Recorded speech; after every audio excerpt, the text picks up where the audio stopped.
everybody. Daryl here from Wits Farm. One thing I wanted to talk about today, as homesteaders, we like to try to grow our own food in our greenhouses or our gardens. We like to have chickens, have fresh eggs every day. Some of us raise livestock for meat as well to sell. The object of homesteading is, along with the fun of doing it, I guess, is to be more self-sufficient. Something I don't hear a whole lot about is firewood. What we do is I have an outside wood burner. It's a boiler. It's full of water, and it basically heats my house all through the winter. I do have a furnace that we have that I haven't turned on for quite a few years. I do make sure it works every once in a while. But for the last 8 years or so, we just burn firewood to heat our house, which is a big help, especially now with everything going on. You hear about the propane going up and the gasoline's going up here recently, and being able to get different food and that kind of thing. So this is just one more thing that'll help you be a little more efficient. Not everybody wants to, have an outside burner or spend the money for an outside burner, or may not have the wood or the woods to cut the wood. Don't get me wrong, this is an investment. These outside burners, like I say, I've never bought a new one. I've seen prices here and there, but I got a good deal on mine. I bought it used. It wasn't that old, and I know they can be pretty pricey depending on what you buy. So I know this is an investment as far as the stove itself, the pumps that it takes, the lines that go to the house, something you'd have to think about, like I say. But if you have access to woods all the time, sorry about the chicken noise, I think somebody laid an egg. If you have access to wood all the time, it may be worth it to you. And as far as the labor goes, it is labor intensive. You got to split the wood and haul it in, and so if you have time to do that, you can start at the beginning of summer and split throughout the year. It's not that big a deal, but they do take a good bit to burn, depending on how big your house is or what you're heating. People have inside wood stoves, which we did before I got the burner. The only difference is we're hauling the wood in and out. We had to be a little more careful about what we're putting in the wood stove. We had to make sure it's dry, that the wood was dry. It was, mainly we used hardwood and that type of thing. That's one benefit of having an outside wood burner, is it's not in your house. There's no big chimney. If I cut a tree down and split it up and it sits for a week or so, I'll put it in the outside burner. I don't have to worry about the moisture and all that stuff when it's outside. You don't have to worry about chimney fires. The only thing I will caution that I do see a lot on videos and things are people stack up their outside wood. They want to keep it as close to their outside wood boiler as they can. So they'll stack it up right next to it. And sparks do come out of those things once in a while because the chimneys are so short. And they'll end up lighting their whole pile on fire with a spark. So we did have a neighbor up the road. The woods caught on fire due to a spark from the outside wood burner. But anyway, that's just something to think about, something to look at. I'm going to show you our outside stove. I have already started splitting some firewood. I haven't lit it yet. So I just want to make sure it works, that everything's good with it before winter sets in. So it is a little chilly out this morning. It's supposed to be 70 degrees today. Loving life. Leaves are changing. Winter's coming. So it's just something that for you to think about, if this is something that might work for you. Let's see how this thing works. We'll get it lit up. The first thing I got to do is get it cleaned out, and then we'll get it lit.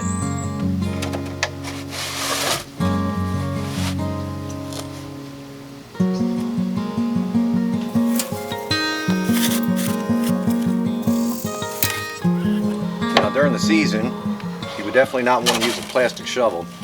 Coals in here will stay hot. When you clean this thing out, I clean mine out about I guess once every 3 weeks to a month, and I can burn it continuously, so it's always hot. But you let it burn down a little bit. But the coals that are in this thing, I'll put in a trash can, a metal trash can, and it will stay hot in that trash can for days. Like 3-4 days, sometimes a week. So as far as the cleaning of one of these, you'd be cleaning it out once every 3 weeks or so during the season. But like I say, you don't have to let it go out. You can just put the coals in a metal trash can, put the lid on it, and it'll smolder.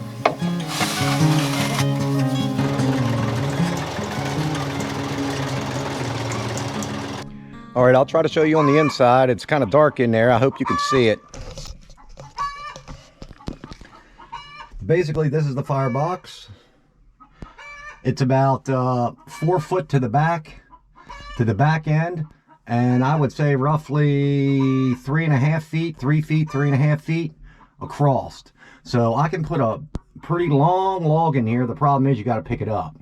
So sometimes Tammy fills the wood stove out here, so I try not to have wood that's so heavy it's hard to pick up. Behind these walls, as well as up here in the back, it's all surrounded with water. That's what heats up the fire in here, basically just through the wall, through the steel. I think it's 3/8 of an inch, but the steel heats up, the fire heats up the water that's surrounding this whole inside jacket.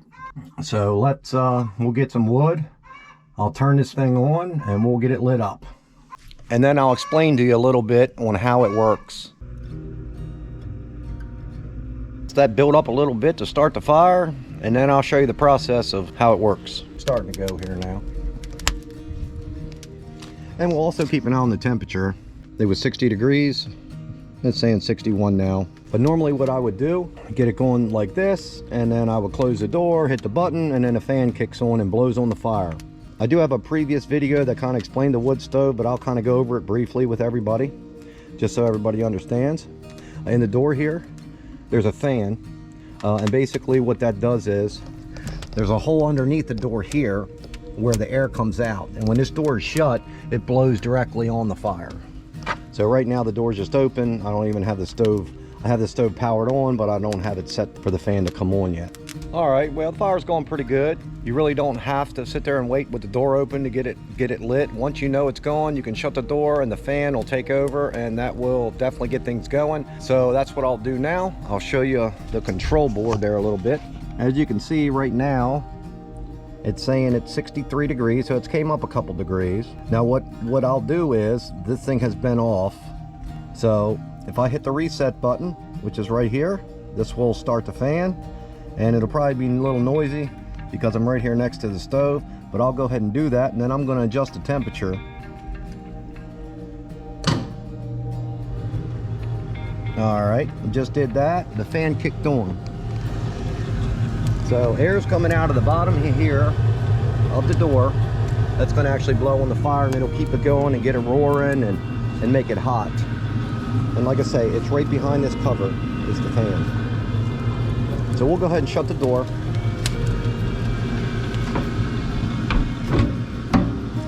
Shut the door. I'll go ahead and close this damper. And now the fan will take over, and we'll see what the reason it's flashing here is because it's way below temperature. So it doesn't, once it gets up near temperature, it'll stop the flashing, and it won't flash again until for some reason it runs out of wood and goes way below my set temperature. If I want to set the temperature for the water, I'm setting the temperature for the temperature of the water that it's going to heat. I'll hit that. It's set for 160. If I hold this down, it's blinking. I can turn this temperature down because I don't need it to be 160 right now.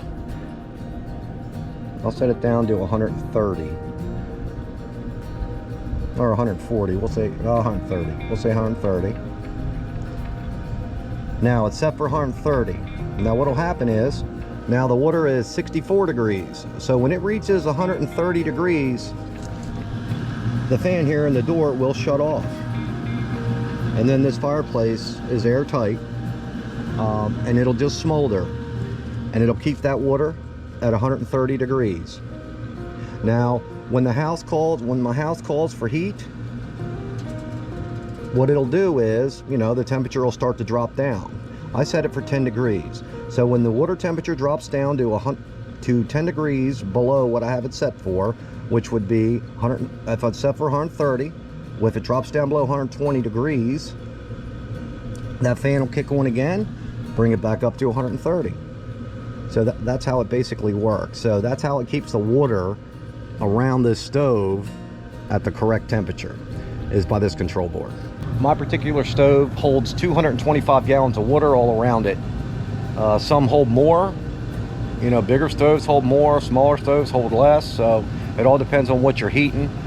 Because the less effect, the more water, the less effect. When your house calls for heat, the less effect it'll cool down. So the less wood you'll use. So if I was if I had a tiny stove and I'm heating a big house, it's going to be burning all the time. So you kind of want to, when you're looking at boilers, you kind of want to size it to what you're planning on heating, and you can always add to them too. One thing I do want to make everybody aware of is, like I was saying before, you don't want to stack your wood right next to your outside wood burner, because at nighttime, when you look out here at times when sorry for the rooster crowing. Sometimes at nighttime when the fan kicks on and this thing gets roaring, you see sparks coming out the top and they'll land. So you don't want to keep anything flammable right around these stoves, or you may run into an issue, as well as my neighbor did up here and almost caught the woods on fire, so that we had to run out there. A few of us got some phone calls and went up there and put the woods out. So luckily we were able to get it out before the fire department just got there, because we live off the beaten path, and you know, for a fire truck to come near us is, you better put it out yourself, pretty much. Right on the top here, this is where I add water to it, as you can see. And what'll happen is I just made sure it was full, so as this thing heats up, the water will expand and some water will come out of here, which is normal. You will have some water coming out because the water expands, and once the stove reaches the temperature there, then it'll stop. You know, as long as you like set it for 160 degrees, the next time when it drops down 150 and goes up to 160, you won't lose any water. All right, and this is the back of the stove. This is basically my pump, and this pump has an inlet and an outlet. The water comes out of the stove through the pump here, goes in the ground, goes to my house, to the heat exchanger, which I'll show you, and then it comes back out and goes back into the stove. So basically it's just a continuous circulation of water going out, going to a heat exchanger, and coming back into the stove. And I have shut-off valves on each one. And the lines are buried below the frost line. I don't know, depending on your area, what that is. But the lines are buried in the ground, as well as there's another pump here. And this is the pump that has the inlet and outlet that goes to the cabin next door, which I heat. And then this is the line going to the cabin. Now underneath here, I just have this plastic, black plastic over it. I put PVC in the ground. And around the stove is all insulated. So around the, behind the siding on this stove is all insulated. But anyway, these run all the time continuously in the winter. That way nothing will freeze. But I do have PVC pipe coming up, that I buried, coming up out of the ground. I just stuck this around it just for extra support, just where it comes out of the ground.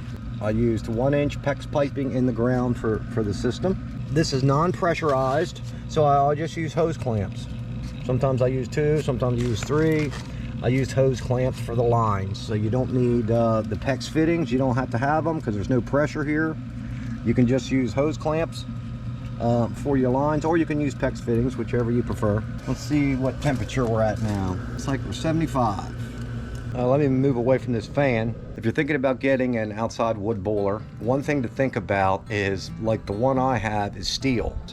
And like mine being steel, water and steel together all the time, because you don't want to drain them. You want to keep water in them. You can shut them down, but you don't want air in them. And that's another reason why they do rust, is because they're open to the elements. You might want to look into stainless steel boilers. So just something there to think about. And as I'm going through this stuff, if you guys got any questions and I can maybe help you out, I'm not an expert by any means, just pop them in the comments there. I'll try to answer them for you. Let's see where we're at. 92. I'll know when this fan kicks off that this water temperature reached 130 degrees. Now, the other thing I wanted to mention is you can put them away from your house. They don't have to be 20 feet from your house or 30 feet. I mean, you can put them 100 feet, 200 feet away. The only thing to think about is when you got to trench your lines to your house. So the longer the run, you're going to lose some. What I did was, I know you can buy PEX line that's already in tubes. That's, I don't know how much, a foot. It's pretty expensive. All I did, just so everybody knows, in case it helps you out, is I got the 1-inch PEX line, and then I bought the black, like you saw in the back, this black foam that has a slit in it that you can buy cheap. I bought that. I wrapped that with electrical tape or some type of tape around each PEX pipe, And then I just bought a bat of R13 and then just wrapped that around both pipes, zip tied it all together, and put it in, I believe, 3-inch PVC pipe. So that's how I ran mine, and I ran the PVC pipe up out of the ground. One thing that you don't want to have happen is those lines get wet. If you just throw them in the ground and water gets in them or beside them, that will definitely cool your water down. So you want to put them in something. Some people use the black drain pipe that's flexible, like I got sticking out of the ground here, to run their pipes in. The only problem with that is if your ground is rocky, you know, if something puts a little hole in that, water gets in, it'll stay in that pipe, and you know, here you're going to be heating up water in your lines, you know, in there, and that will definitely put a hurting on your temperature once it reaches the house. See where we're at? 129 degrees. When this water temperature raises 1 more degree, the fan will kick off that's blowing on the fire. So we'll make sure that happens, and then if we know that happens, that the stove is working correctly, and we'll be ready for the cold temperatures. When the fan on the front here kicks off like it just did, in a few seconds you'll see smoke pouring out of there. Because what happens is, this is an airtight, and that's why you want to keep a good gasket around your door. It's an airtight stove, so when the fan shuts off and the flapper closes, then it just sits there and smolders. Of course, I didn't have a ton of wood in there, but now it's starting to smoke. So it'll just sit there and smolder. So now the fan will not kick on again until this drops 10 degrees below 130. So when the water drops 10 degrees below 130, like I said, the fan will kick on, and it'll heat up the water and keep it at that temperature. As warm as it is out there today, it'll probably be tomorrow. All right, well, here are the lines that come in from outside. And here's my furnace. And there's the heat exchanger. It sits on top of the furnace in the ductwork, and the lines go in and just go out. And then the blower motor that's in the furnace itself kicks on and blows up through the plenum, through the heat exchanger, and then goes out to the rest of the house. And there's Tammy in her pajamas. I'm not in my pajamas. This is basically a normal thermostat for my house, my heat pump, and my furnace. I bought a cheap, it just slides back and forth, thermostat. These wires are hooked to the fan motor of the furnace, so when this kicks on and calls for heat, the only thing it does is turn on the fan motor from the furnace, and that blows all the air through the ductwork.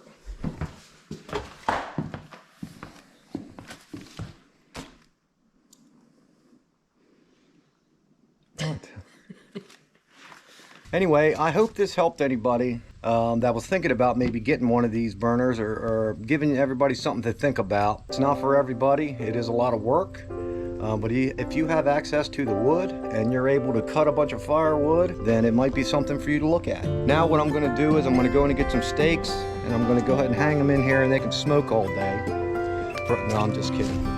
It is something to think about, though. As always, thanks for watching our videos. Subscribe to the channel. Click the like button if you like this video. Hope I didn't bore anybody too much. But I thought this was just something to bring up and something for everybody to think about. So everybody, until next time, I'll see you later.